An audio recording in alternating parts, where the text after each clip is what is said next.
국민권익위원회와 국가보훈처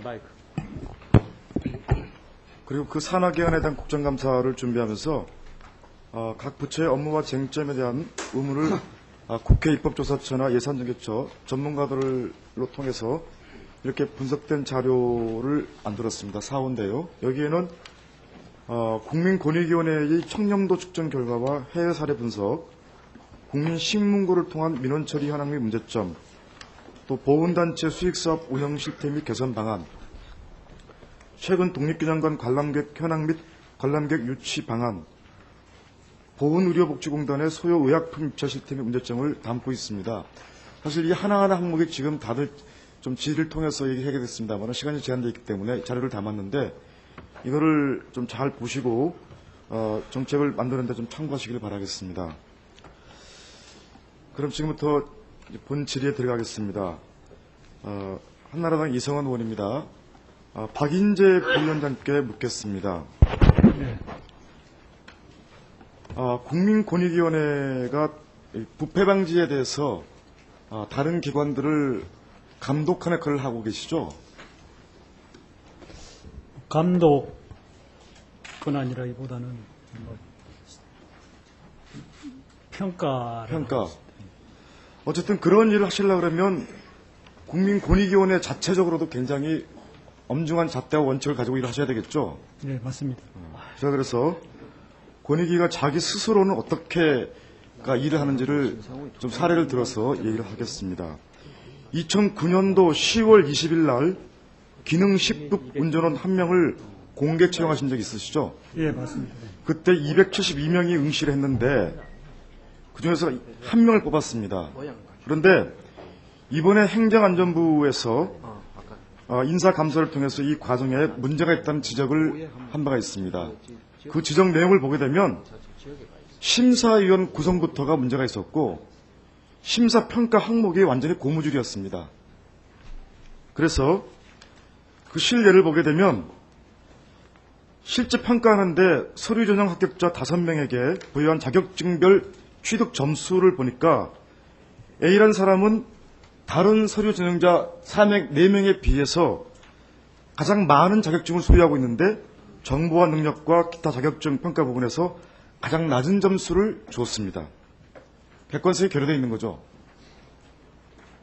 또 평가위원 A씨의 서류 전형 채점표를 보니까 서류 전형 합격자 5명을 제외한 267명의 평가 항목에 있어서는 정보와 능력과 기타 자격증에 대해서 평가 점수가 각각 다 6점으로 똑같이 부여됐고 심지어 서류 전형 불합격자 226명 점수가 똑같이 58점이었습니다. 그러면 226명에 대한 서류 전형을 제대로 했다고 볼 수 있겠습니까? 똑같이 나올 수가 있나요? 그래서 실제로 합격자 결정 방법을 사전에 구체적으로 결정을 한 다음에 서류 전형을 실시해야 되는데 평가위원 2명이 점수를 낸 1순위부터 5순위까지 그 점수가 똑같습니다.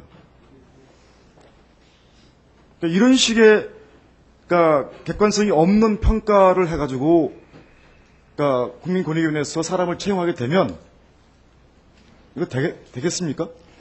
네, 그 당시에 저희들이 1명을 뽑는데 272명이나 응모를 해서 저희들도 참 놀랐습니다. 그래서 아니 제대로 못한 게 문제가 아니고 한 사람을 뽑을 수밖에 없기 때문에 다른 사람은 탈락할 수밖에 없는 거죠. 그러나 적어도 심사 자체는 객관적이고 누가 봐도 인정할 수 있는 그런 기준으로 해야 되지 않겠습니까? 그런데 지금 이 행안부에서 지적한 내용을 보게 되면 특정한 5명을 제외하고 나머지 사람은 완전히 들러리 선 결과가 됐습니다. 그러니까 이런 식으로 일을 한다면 과연 국민권익위원회가 객관적으로 일을 할 수 있다고 밖에 나가서 다른 기관에 대해서 평가의 잣대를 댈 수 있겠습니까? 절차상에 다소 그런 지적사항이 있었습니다만은 운전원을 뽑는 것이었기 때문에 저희들은 좋습니다. 그러면 운전원이 아닌 경우를 제가 또 예를 들어보겠습니다. 이거는 좀 시기가 좀 2007년도 일입니다만은 2007년 8월 24일 날 행정 5급 특별 채용 시에는 외부 응시자에 대해서는 면접 기회를 아예 주지도 않았습니다.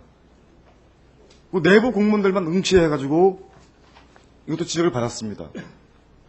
제가 알기로는 그 외부에게 면접 기회도 주지 않은 것은 아마 잘못된 걸로 알고 있습니다. 아니, 그러니까 잘못됐다는 게 내부적으로 잘못했다는 겁니까? 아니면 아닙니다. 팩트가 틀리다는 겁니까? 외부 응모자들도 면접 기회는 준 자, 사람이 그럼 있습니다. 이거는 행안부에서 이번에 인사감사를 통해서 나온 지적사항입니다. 그리고 2007년도 2월 5일 날 공고된 전산 6급 특별채용하면서는 일반 계약직 6호로 근무하던 내부 직원 A씨의 경우에 특별채용 자격 조건이 충족되지 못했음에도 불구하고 서류 전형에서 합기처리를 했습니다. 그리고 면접 순위에서도 그러니까 1순위를 합격을 시켰어요. 그럼 내부 직원이라고 해서 이렇게 하면 되겠습니까? 이것도 잘못된 겁니까? 그거는 뭐 과정은 잘못돼도 그 사람은 아마 최종적으로는 탈락된 걸로 알고 있습니다. 저게 2007년이어서 건의기 출범 전 아마 고충처리위원회 시절에 일어난 일에서 제가 자세히 이번에 지금 이 모르겠습니다만 사안 내용들은 그러니까 행안부의 인사감사에서 나왔던 내용들을 바탕으로 하고 있습니다. 맞습니다. 그 네? 지적은 맞는데 네. 그 일어난 아니 지적이 맞으면 이런 일을 하면 안 되는 거죠. 아니 책임자께서 그거에 대해서 그러면 이렇게 앞으로 하지 않겠다고 얘기를 해야 되지. 이런 팩트가 맞는데 그럼 무슨 말이 필요합니까? 예, 제가 말씀드리고자 하는 것은 그 잘 됐다는 게 아니고 그것은 2007년도에 일어난 일로서 고충처리위원회 일이어서 제가 자세한 사항은 파악하지 못하고 그 지적사항은 뭐 겸허하게 수용하고 앞으로 재발하지 않도록 노력하겠습니다. 지금 이런 일뿐만이 아니고 존경하는 박선석 의원께서 그 공개에서 문제가 알려졌습니다마는 지난 2010년 1월 27일 날 공직윤리지원관실에서 총리실 권익위의 공문을 보내서 드러난 사실인데 권익위가 실시하는 공공기관 청렴도 평가 대상기관 관계자와 2009년도 7월, 8월 식사 및 선물 수수, 2008년도 청렴도 측정사업 용역업체인 여론조사 전문기관으로부터 금품 수수, 2009년도 청렴도 측정 용역업체 선정 때 특정업체 편파 지원 등 이 의혹이 드러났다고 되어 있습니다. 아니 청렴도 평가를 하기 위해서 그러니까 권익위에서 일을 하면서 그 해당 업체에 대해서 금품 수수를 하고 특정 업체에 편파 지원을 하게 되면 과연 그런 청렴도 평가를 믿을 수 있겠습니까? 뭐 그 점에 대해서는 저희들도 뭐 특별히 드릴 말씀이 아주 송구스럽게 생각합니다. 다만 그것이 청렴도 평가에 영향을 미친 것은 아니고 아니 그러니까 용역업체를 평가에 영향을 미쳤는지 대해서는 더 짚어봐야 되겠지만 예, 저희들이 뭐 최소한 그런 평가하는 기관을 선정하는 과정에서부터 공정하지 못하게 한다면 지금 공정사에 이룰 수 있겠습니까? 평가 용역업체를 선정하는 데서 공정성에 의심의 여지는 없다고 생각합니다. 다만 그 용역업체하고 그 업무를 수행하는 과정에서 지금 제가 우리 부위원장님 말씀을 들어보니까 이렇게 한 사람을 지금 징계 순위가 그러니까 3개월 감봉이라는 경징계 처분으로 그쳤습니다. 그러니까 이런 식으로 일을 하면 저희들이 징계 요구를 했습니다. 그러니까 징계 이런 위원회에서 정도 결정된 겁니다. 이런 사안에 대해서 이런 정도 가벼운 징계로 끝나게 되면 저는 이 이후에 다른 일을 하면서도 문제를 일으켜도 별로 거기에 대해서 그러니까 책임의식을 느끼지 않는다고 생각합니다.